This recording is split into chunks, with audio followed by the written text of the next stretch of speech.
Global governance, climate crisis, and youth. Our contemporary world has been built upon the belief that economic growth is a good thing, that it's something very positive. Politicians worldwide talk about their plans to grow their economy as if this is something wonderful.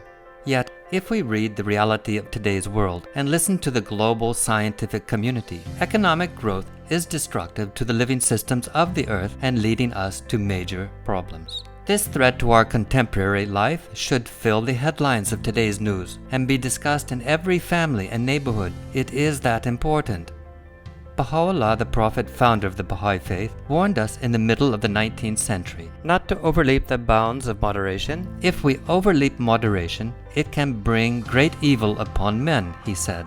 Discourse about climate change convincingly proves that the bounds of moderation have been exceeded. The UN Summit on Climate Change Action and the Intergovernmental Panel on Climate Change (IPCC) firmly warn the nations of the earth that our present course of action will lead to more and larger catastrophes in the coming years if we do not take action starting now. Climate change and other interrelated issues require remedial action by everyone, from families and local communities to collaborative international action.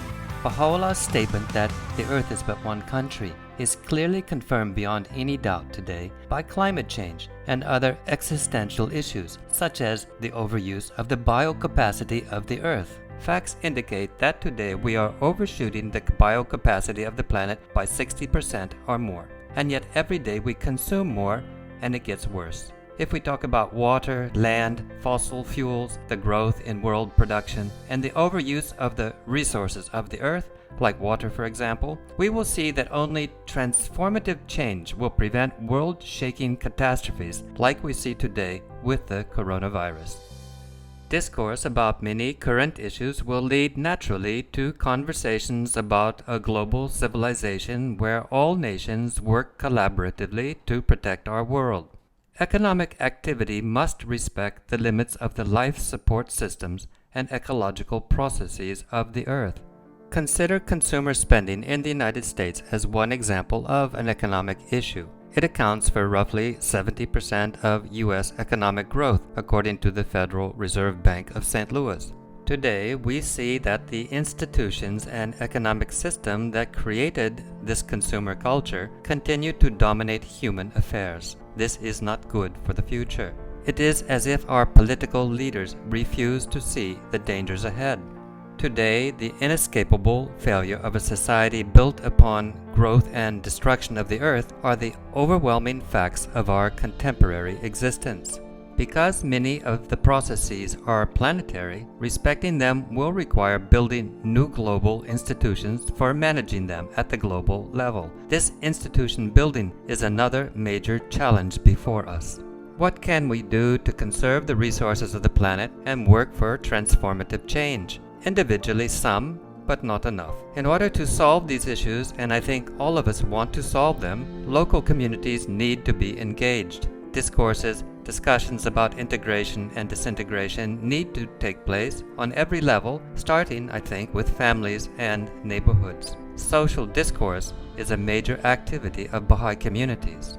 Discourse, I think, includes reading the current reality and learning more about the issues. We need to talk together about the issues and to think about the positive actions that can be implemented in the nearest possible future, because time is of the essence. Today we have the pandemic crisis. Every day I'm sure that all of us follow the news of this pandemic. So what needs to be done? What is obvious is that a transformative change is required. For example, in the healthcare system. In addition, there is an international dimension to the coronavirus. If the countries of the world do not work together, it will prolong the pandemic and its solutions. Climate change, the pandemic, the ecology of the planet, all are examples of real threats to our future, all of which will require international collaboration and verifiable collective action by the nations of the world. We need to learn the facts about these subjects and talk about them. Academics are not needed to learn a lot about these subjects. Groups such as Al Gore in the United States trains hundreds of young people to travel around and help communities understand the basics of climate change. Discourse can start within families, then communities, then regions, then nations, Time, again, is of the essence. We live on one planet.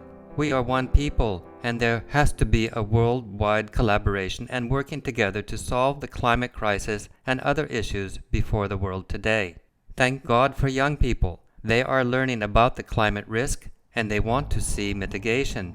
In my opinion, and the opinion of many, climate change is not sufficiently addressed from the top. In fact, there is much evidence that strong economic forces are increasing climate risk every day. The Baha'i community places great emphasis on children and youth. Historically, youth movements often catalyze change. It may be that the future of our world is in the hands of the youth and not our political leaders. We need to support these youth movements. The guardian of the Baha'i faith, Shoghi Effendi, wrote that he could not see how Baha'is could remain indifferent to vital issues. I'm sure that nobody is indifferent, but without social action, it sometimes looks like indifference. Coronavirus, climate change, economic growth, all interact on the local, national, and international levels. How can we support and add strength to these movements, which are literal threats to our societies and world? Discourse about these topics and others, for example, racial prejudice, require our attention and even social activism. In the Rizwan letter of the Universal House of Justice, the Baha'i community's response to the pandemic has been called outstanding, making reference to the resilience and undiminished vitality of the Baha'i world in the face of a challenge which has no likeness in living memory. There is much capacity for discourse and social action, and much needs to be done.